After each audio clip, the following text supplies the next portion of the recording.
Alors bonjour à tous, bienvenue pour cette nouvelle vidéo où je vais vous présenter le top 10 des jeux les plus chers de ma collection.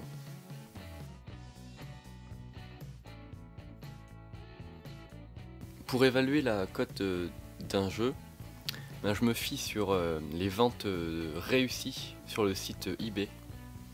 Donc ça nous montre jusqu'à quel prix les gens sont prêts à acheter un exemplaire d'un seul jeu.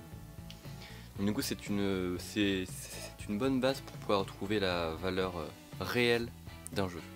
Directement à la 10e position, on va retrouver The Legend of the Dragoon. Celui-ci sur eBay part entre 70 et 80 euros en complet. Donc le mien aussi est complet, mais par rapport à l'état, donc du coup je l'estimerai à 70 euros. En 9e, on va retrouver deux jeux qui ont à peu près la même valeur. Ce sont deux jeux Mega Drive. C'est le duo de Shining Force. Toujours d'après les ventes terminées d'eBay, ces deux jeux-là semblent se vendre au prix de 70 euros. Du coup, vu que les miens sont vraiment en excellent état et surtout complets, je les estimerai également à 70 euros chacun. En 7e, on va retrouver un jeu GameCube. Et donc c'est une série assez connue, mais celui-ci est vraiment très recherché. Il s'agit du Metal Gear Solid The Twin Snake.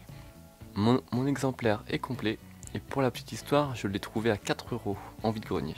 Par rapport à la cote, celui-ci sur eBay il part aux alentours de 80 euros.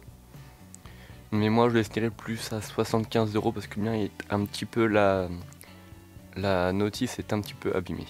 Donc en 6e, on retrouve un jeu Wii. C'est un jeu qui est encore neuf sous blister. Et il s'agit d'une série qui a commencé sur la NES. Il s'agit du Metroid Prime Trilogy en édition collector. Donc celui-ci, je l'ai trouvé à mon Carrefour pour 15 euros. Or sur eBay, son prix en version française, en neuf comme ça, tourne entre 100 et 110 euros. Mais moi je l'estimerai à 100 euros. Voilà.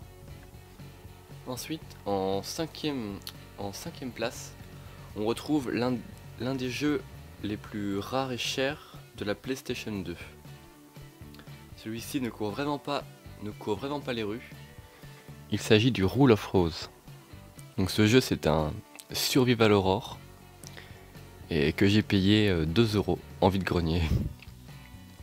Donc celui-ci, ce qui est assez bizarre, sur eBay on peut le trouver s'étant vendu entre 100 et presque 200 euros. Mais franchement je pense plutôt qu'il coterait dans une centaine d'euros, je pense, une petite centaine.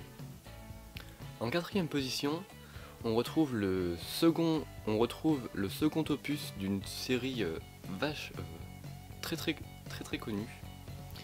Il s'agit du Metroid 2 Return of Samus sur la première Game Boy. Mon exemplaire est en parfait état, comme vous pouvez le voir. Je l'ai mis donc sous boîtier protecteur. Et le mien est complet et état mind.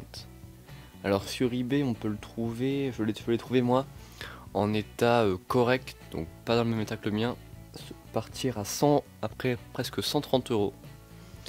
Mais moi pour celui-ci j'estimerais plus à 150 euros parce qu'il est vraiment en excellent état et vraiment très proche du neuf. Alors maintenant entrons à la 3e position.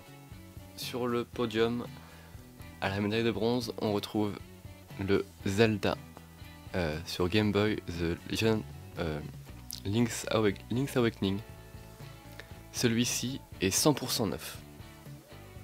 Il n'a aucun défaut. Il est juste neuf.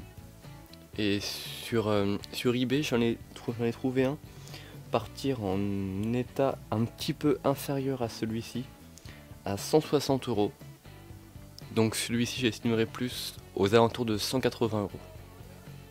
À la seconde place, on retrouve un autre jeu Game Boy.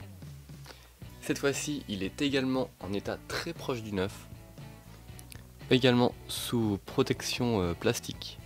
C'est le Castlevania 2 Belmont's Revenge, en état quasiment neuf.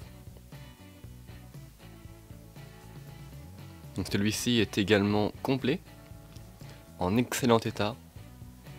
Et sur eBay, il tourne autour des 230, 250 euros.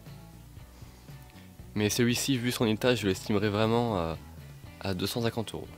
Voilà, parce que c'est extrêmement rare dans cet état. Et enfin, le jeu le plus cher de ma collection est un jeu NES en boîte. Bon, je n'ai pas trouvé d'annonce sur eBay, mais je connais à peu près la valeur de ce jeu. J'en avais déjà parlé dans une précédente vidéo, mais je l'avais un petit peu surestimé. Celui-ci, je l'estimerai à environ 300 euros. Parce que c'est une version ASD.